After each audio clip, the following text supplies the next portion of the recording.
Eu sou bailarina, criadora, educadora e artivista. O que é ser uma bailarina artivista? É justamente pôr como objetivo e foco maior em que é que a dança pode interferir e transformar os tecidos sociais, em que é que a dança pode trazer como foco principal questões que são maiores do que o individual.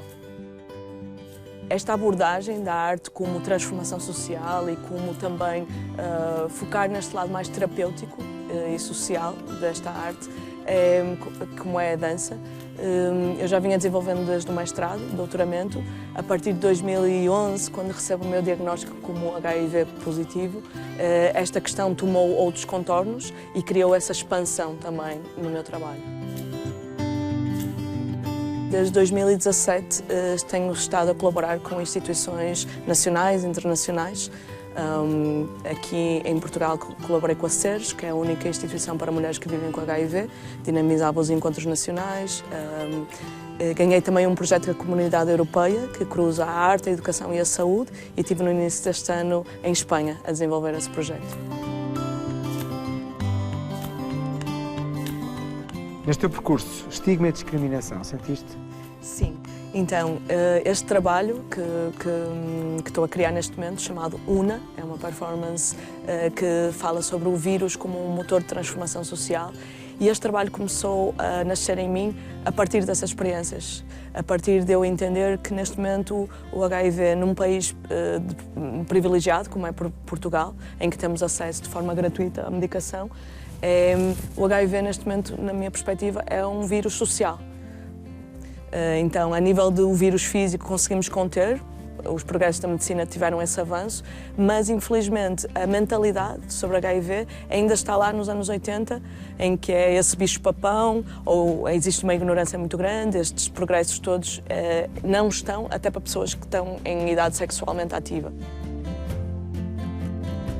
Acho que estamos no momento de transformar o rosto do que é viver com HIV no século XXI. E daí a minha necessidade e este passo que eu dei muito recentemente de me tornar visível e de sim trazer isto para o meu trabalho artístico, porque acho que é super importante.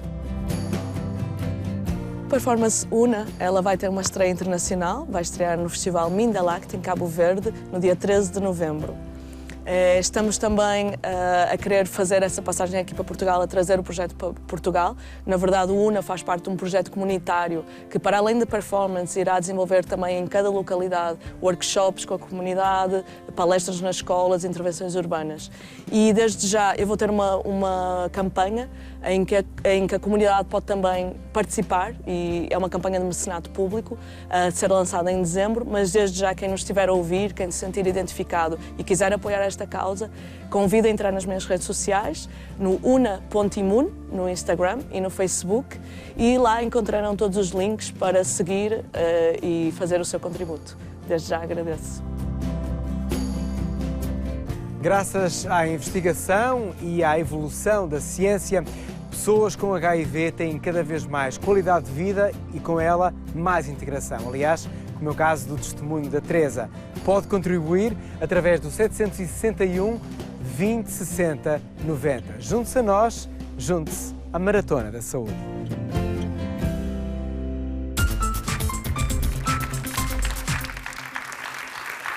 E para continuarmos a falar sobre HIV, recebemos a psicóloga Ana Duarte, o médico infecciologista Álvaro Aires Pereira e ainda Amílcar Soares, que tem HIV há muitos anos, é fundador de uma associação incrível que mudou de sede há pouco tempo, que é positivo, que agora é que estão muito bem. Um grande aplauso para os três e bem-vindos.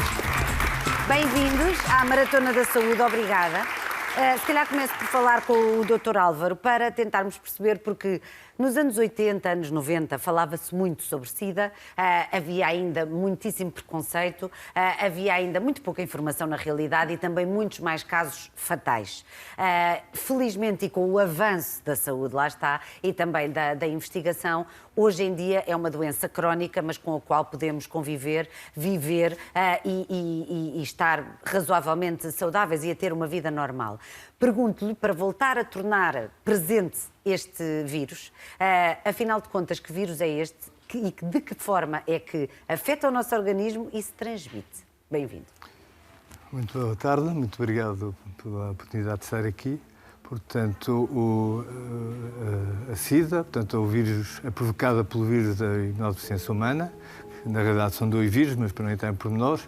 Portanto, é um vírus que ataca sobretudo o nosso sistema imunitário, baixando as defesas e tornando-os alvo de podermos contrair mais facilmente ou desenvolver chamadas doenças oportunistas, doenças algumas que são infecciosas e atualmente também algumas neoplasias que têm vindo a crescer com a tendência à cronicidade desta doença. Temos doenças como a toxoplasmose, a tuberculose, assim, que muitas vezes acompanham, tornam-nos mais débeis e é mais fácil de as contrair e de, portanto, de elas progredirem e terem um desenvolvimento um pouco mais global ou atingindo mais órgãos dentro do nosso organismo.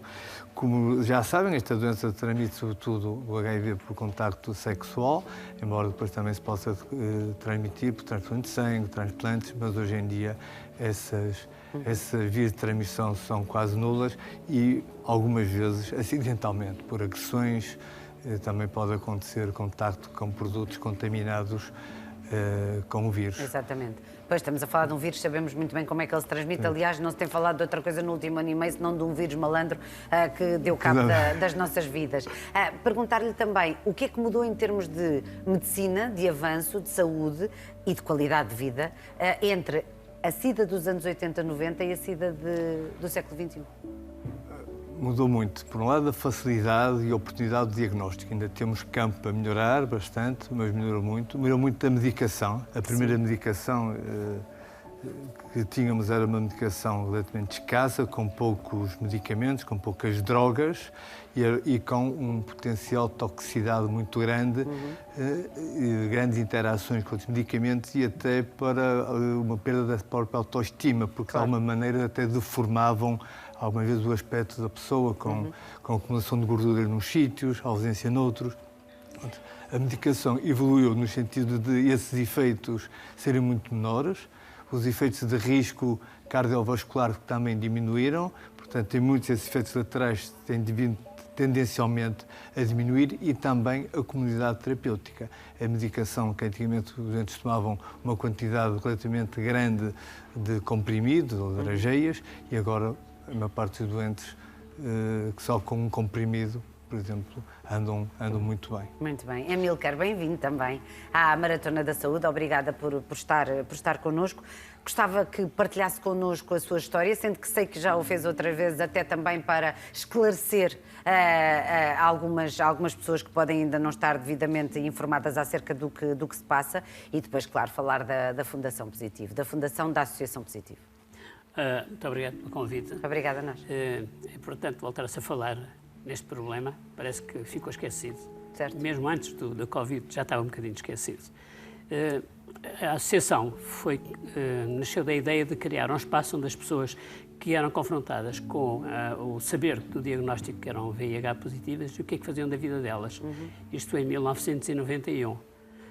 Começou tudo por eu ter que estar a dar um apoio no meio hospitalar, no Hospital São João do Porto, porque tinha perdido o emprego, porque dei uma entrevista na rádio e perdi o emprego, portanto há toda uma polémica dessa altura e a ideia que foi de agarrarem em mim os médicos, vem para cá, você vai explicar uma quantidade de coisas, comecei a ter mais informação sobre o que era o VIH, você vai explicando às pessoas mais ou menos o que é que se vai passar aqui enquanto elas esperam que venha a consulta. Certo. Depois tive que voltar para Lisboa, porque estar no Porto e viver sem muito dinheiro, no desemprego não dá saúde a ninguém. Não dá. Vim para Lisboa e aqui realmente acabei por criar uma interligação com uma associação que já terminou, infelizmente, E foi lá que começámos com um pequeno grupo, ao fim do dia, às sextas-feiras, porque era o tempo mais útil. Depois, em 1993, realmente decidimos, porque tínhamos um confronto com eles, porque eles estavam ligados a uma comunidade religiosa católica e não se podia falar de preservativo, que era um nonsense naquela altura. Certo. Avançámos para a criação da Associação Positivo. A partir de 1998, começámos a ser apoiados para ter um espaço. A ideia fundamental era um sítio de pessoas que sabem o que é o VIH, como é que se passa, como é que se transmite, qual é a evolução das coisas, explicar para quem não sabe e que é confrontado com uma situação que é aquilo que mais nos diziam sempre, eu vou morrer amanhã. No fundo, foi um pouco tudo o que nós nos confrontámos. Eu, na altura, confrontei-me com a situação dos conhecimentos que tinha, quando soube, em 1986, claro, que era, eu vou morrer daqui a 2 anos, e o que é que eu vou fazer da minha vida? E está aqui em 2021 cheio de saúde. Exatamente. Essa é que é a verdade. Agora, naquela altura era o que nos confrontava. Sim, eu vou morrer, o que é que eu vou fazer à minha vida? Como é que eu vou explicar a alguém o que é que isto é? Muitas pessoas que vinham, que nem sequer faziam a mínima ideia, porque também não tinham conhecimentos, o que eram vírus, nem bactéria, nem coisa nenhuma, não é? Também dar uma forma de desmultiplicar, não ser tão científico e explicar as coisas de uma forma quase que em banda desenhada, como é que a coisa funciona, como é que não funciona, os cuidados a ter ou não ter, mas então se já tenho, ainda há a ideia de quase como as constipações, já tenho uma constipação, não há problema se apanhar outra constipação. E que na altura era diferente, as pessoas não conseguiam perceber que isto era um vírus, que não era um vírus igual à constipação, nem à gripe, nem coisa nenhuma, não, aquilo dava reinfecções e que a coisa era muito má. Portanto, o escalar era mais informativo, um local onde as pessoas podiam também ter aquilo que nós criámos, que eram os grupos de autoajuda, onde as pessoas tinham uma forma de partilhar a dor que sentiam dentro delas. Certo. E de que forma é que isso as podia, de alguma forma, exteriorizar no apoio que podiam receber ali dentro do grupo e comunicar uns com os outros e saber que continuava a haver esperança. Porque naquela altura os psicólogos também estavam com medo. Está aqui uma psicóloga, já vou falar com ela. Mas ela sabe, porque eu digo sempre isto. Eu, na altura, também tinha medo. E, como se diz em português, quem tem cu tem medo. E eles também tinham. Portanto, e também não sabia muito bem muitas coisas. Era tudo muito novo. Exato. Era um pouco como nós hoje em dia, naquela altura podia-se dizer que eram determinados grupos que eram os culpados. Hoje em dia, com o Covid, os únicos que podemos culpar são os chineses, não é? Mas também ninguém culpa. São tantos. Mas é verdade, tem toda a razão, é verdade. Houve uma altura que era, se não fossem os chineses, estávamos tão bem. Não, era o paralelo é o mesmo, não é? Agora, naquela altura nós tínhamos que explicar às pessoas que era importante ter um sítio. E porque eles também não conseguiam, porque também muitas vezes também não sabiam, era tudo muito novo para eles, era tudo novo para toda a gente. E nós apostávamos mais em que as pessoas voltassem a ter esperança na vida deles. Essencialmente era isso, voltar a ter esperança, voltar a lutar e perseguir. Muitos continuaram, outros ficaram com o caminho, como acontece sempre nestas coisas. Exatamente, e em todas as doenças e mesmo na ausência delas, essa é que é a verdade. Ana Duarte é psicóloga, bem-vinda. Muito provavelmente nesta altura ainda era uma criança e, portanto, também pode sacudir água do capote. Não está nos anos 80, 90, de certeza absoluta que ainda não exercia, mas pergunto-lhe, em termos de sensibilização, de prevenção, de chegada à população, às escolas, de que forma é que as coisas estão a ser feitas no que diz respeito ao VIH-Sida? Bem, neste momento acho que diminuiu-se muito a intervenção, claro. Exatamente. Claro. De facto, há 20, há 30 anos falava-se muito de infecção VIH. Às vezes até se falava de uma forma um bocadinho alarmista, que criou aquela associação com os grupos de risco, que não é de todo hoje verídica, não é? E agora parece que já não existe, mas a verdade é que nós continuamos a ser um dos países da Europa Ocidental com maior taxa de infecção e todos os anos temos entre 800 a 1000 novos diagnósticos. Portanto, continua muito presente, de facto, a infecção VIH no nosso país. E é importante fazer o rastreio. Muito importante fazer o rastreio. E onde é que se faz? Conta-nos tudo. Até porque esta infecção é uma infecção silenciosa durante muitos anos, portanto, a não ser que a pessoa vá fazer o rastreio, não percebe que tem o vírus. E um diagnóstico precoce pode fazer toda a diferença em termos do prognóstico da doença, da qualidade de vida futura da pessoa, claro. E também pode fazer toda a diferença até em termos do controle da doença. Claro, porque a pessoa se souber que tem não vai pegar aos outros, exatamente, não é? Exatamente. O tratamento hoje faz esse milagre, que é dar qualidade de vida não só à pessoa, mas impede a transmissão do vírus. E o rastreio é muito fácil de fazer, pode-se pedir em qualquer análise que as pessoas vá fazer, pode pedir para incluir o teste ao HIV, e pode também ser feito o chamado teste rápido, que eu acho que agora com o Covid toda a gente ficou muito familiarizado com o conceito do teste rápido. No caso do HIV é uma picadinha no dedo e está disponível não só nas farmácias, mas nas organizações de base comunitária, está na Ser Mais, está na Positivo, está em muitos locais também de saúde, mais formal, não é preciso prescrição médica, é gratuito, é anónimo, é confidencial, mais fácil não podia ser. É isso mesmo. Doutor, força. Há um site que é o www.rede comunitária, rede rastreio. Rede rastreio comunitária. Comunitário, portanto, que é fácil, que vai haver agora, no próximo mês, uma semana só dedicada a esses rastreios, que as pessoas vão estar praticamente uma espécie de porta aberta, não é bem 24 horas, porque não conseguimos, certo. Mas onde vai ser muito mais fácil as pessoas dirigirem-se e fazerem o rastreio mais rapidamente do que é o normal. E, se calhar, a ideia é por lá que as pessoas vão nessa semana ser mais sensíveis nessa semana. Exatamente, e aproveitar para continuar a falar sobre tudo isto. Doutor, para terminar a nossa conversa, termino com a pessoa com quem comecei. Já percebemos que há, de facto, e basta olhar até para os números, apesar de serem ainda muito elevados, comparativamente com há 20, 30 anos, no nosso país não tem absolutamente nada a ver uma coisa com a outra. Esta emissão, por exemplo, da Maratona da Saúde, esta aposta e voto de confiança que a sociedade civil, através da RTP, está a dar aos laboratórios, aos cientistas, aos médicos, aos profissionais de saúde, é fundamental. É muito importante. É fundamental, não se deve limitar a isto. Claro. Como se diz aqui, isto está um pouco esquecido, já antes do Covid dizia o Amilcar que se esqueceu, mas é muito importante relembrar as pessoas da importância, como dizia aqui a Ana também, o diagnóstico, há uma faixa etária que o diagnóstico é feito muito tarde, depois dos 30, 40 anos, as pessoas pensam que isto é uma doença de jovens e todas as semanas internamos pessoas com doença terminal, portanto as pessoas têm que fazer o teste, pedir no centro de saúde e, portanto, este programa é muito importante nesse sentido e também não podemos esquecer que às vezes as pessoas pensam-se que se gasta muito dinheiro na SIDA, no HIV, não podemos esquecer que o HIV e a SIDA foram um motor de desenvolvimento científico do qual surgiram ferramentas que serviram para toda a medicina, para outras coisas. E não esquecer que o investimento foi um investimento com repercussões muito grandes em todo o desenvolvimento de biologia molecular e tecnológico. E ainda provavelmente não seria tão fácil o Covid hoje se não tivesse havido o HIV. Exatamente. E ainda se morre com SIDA em Portugal.